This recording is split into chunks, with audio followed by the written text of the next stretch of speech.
Ustazah Adila Awatif binti Masrun. Boleh follow Instagram saya Ustazah Adila Awatif dan juga boleh subscribe YouTube channel saya Ustazah Adila Awatif. Segala nota dan pembelajaran di atas talian saya letakkan di situ untuk tontonan murid-murid dan mudah diakses oleh murid-murid. Okey, pandangan hari ini kita akan ceritakan tentang pandangan terhadap PDPC online. Okey, PDPC kali ini iaitu PKPB kali ini kita menggunakan synchronous learning.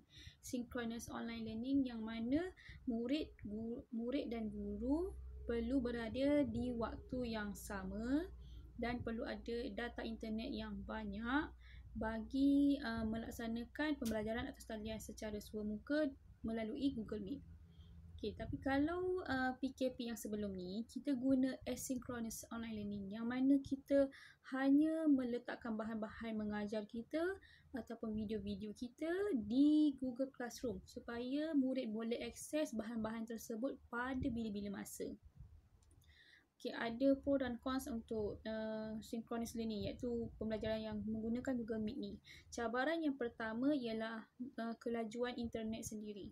Murid dan guru perlu ada kelajuan internet yang tinggi dan kalau kelajuan internet itu rendah, kemungkinan murid atau guru tak dapat masuk sendiri Google Meet ataupun video dan suara terpaksa ditutup atau di-mutekan bagi menjimatkan data. Dan yang ketiga, pernah jadi juga seorang murid yang tak dapat langsung melihat slide yang kita pancarkan di Google Meet. Okey, yang cabaran kedua ialah apabila internet murid yang lemah, macam yang saya cakap tadi lah.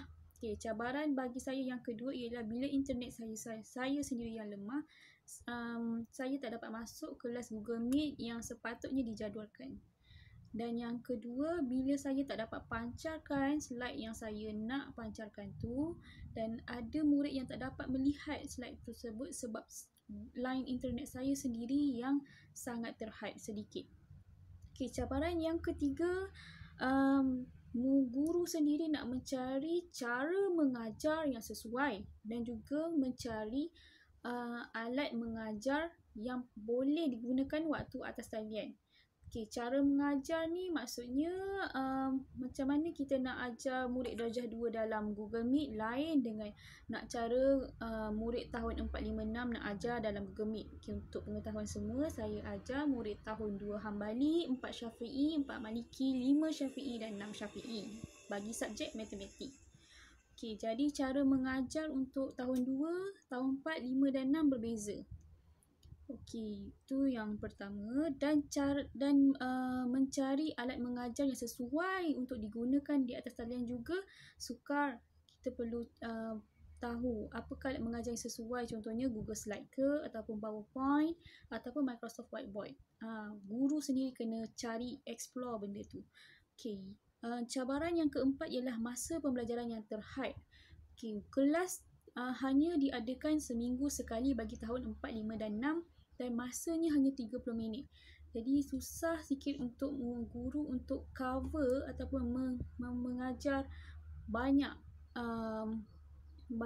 objektif dalam satu kelas tu. Okay, yang seterusnya, murid sukar faham PDPC. Bila objektif kita tak sampai dan murid tak faham, okay, tu sukar sedikit bagi kita. Sebabnya murid tak faham bila pembelajaran atas talian, murid susah sikit nak faham. Bila murid kita belajar secara face to face dalam kelas, murid senang nak faham. Ada murid yang dapat faham. Okey.